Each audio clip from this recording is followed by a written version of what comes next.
Hello and good morning, everybody. Goedemorgen.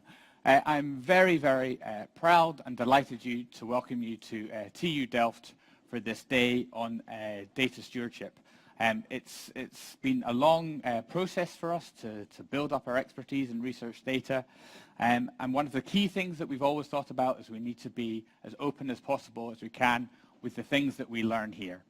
And so today is very much a chance for us to show about some of the things we've learned here at TU Delft about research data, but also to do it in a communal way, community-type-based way, so that we can share information and that we can learn from each other. I'm not going to speak for too long. I've just got a couple of slides before I start with our keynote speaker.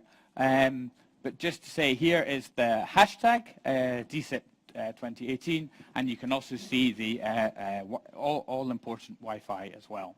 If I go to the first slide, next slide. Oh no, I have a thing, don't I? There we go. Oh, I should have a thing, but I don't have the thing. Where's the thing? There we go. This is what I need. Yeah, hang on, let's check this works. Oh, this is fun. Yeah. So anyway, how do I feel, as Alaistair Dunning is head of research data here at TU Delft, how do I feel about research data? I feel a little bit like this person here, as if I'm always about to get splashed or fall over in this huge wave of research data, which we're all now facing. Research data is a big topic. It's a big thing at the moment. So there's this incredible EU report that says we need to have 500,000 data stewards. We can barely find 10. So how on earth are we going to find 500,000? That makes me feel nervous.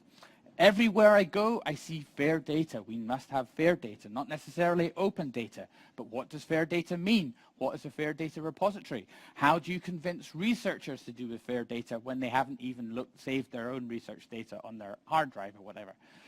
GDPR, brilliant timing, of course. 25th of May is the great day for GDPR. And I'm sure, just like me, you are all receiving lots of emails from desperate companies who are trying to keep you on their mailing lists. There's a lot of them going around. This is your chance to get rid of all those annoying social media accounts. But of course, for research data, and we know painfully here at Delft, the complexities of GDPR are quite complex. And of course, with research data, we're also hearing about long-term preservation. Who really pays for research data? 5 years, 10 years, 15 years? Do we have to keep it all? Can we throw any of it away? These are questions I feel as a community we've not really answered yet. What does it mean to have good enough metadata? What does it mean to describe metadata in the way it can be research data, in the way that it can be found by one discipline and then used by another discipline? Again, these are things I don't think we've really worked out as a community, how we get that metadata right so that we can use and reuse research data all over the place. And finally, there's the broader politics of open science. Of course, there's huge supporters of open science, but there's also those who are against open science for various political, social, or economic reasons. And I think we need to have a debate about this kind of thing as well, because it costs money to be open. You can't just turn open like that. And so for places that are wealthy, open can be an advantage. But if you're coming from a less privileged background, and you're maybe outside the kind of first world, then open can be a lot more expensive. So there's a huge political debate about open science as well. So how do we solve all these problems? Well, we solve these problems partially through good research data, but also through data stewardship. Having a network, we believe at TU Delft, of data stewards across the university who can help with the issues of research data.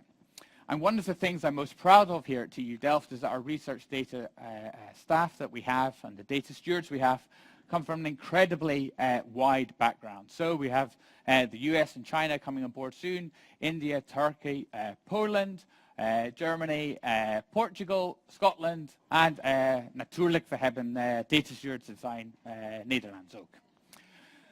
Naturally, we have Dutch ones as well. And I think it's really important that we know in a time of the political lunacy of Brexit and of the American president that we currently have, I think it's really nice that we have an integrated international approach to data stewardship here. And they can help with some of the problems, and they can help solving some of the things that we do today. So what we have today, what we're trying to achieve, and what I want you to leave with at the end of the day is to surf this wave a little bit better and end up on the beautiful Dutch coastline which you see here. learning about the different approaches to data stewardship. So we're not just learning about TU Delft, but we have some invited speakers from Utrecht and from Stockholm who are also going to be speaking about their approaches. It's your chance to network and discuss concepts, because data stewardship, data champions, they all work differently in different universities. So it's your chance to discuss concepts. It's your chance to fit into national and international context. And I'm delighted that we have Ingeborg from the Landelijk Coördinatiepunt here to speak later in the day. And also it's to think a little bit about the intellectual background to research data.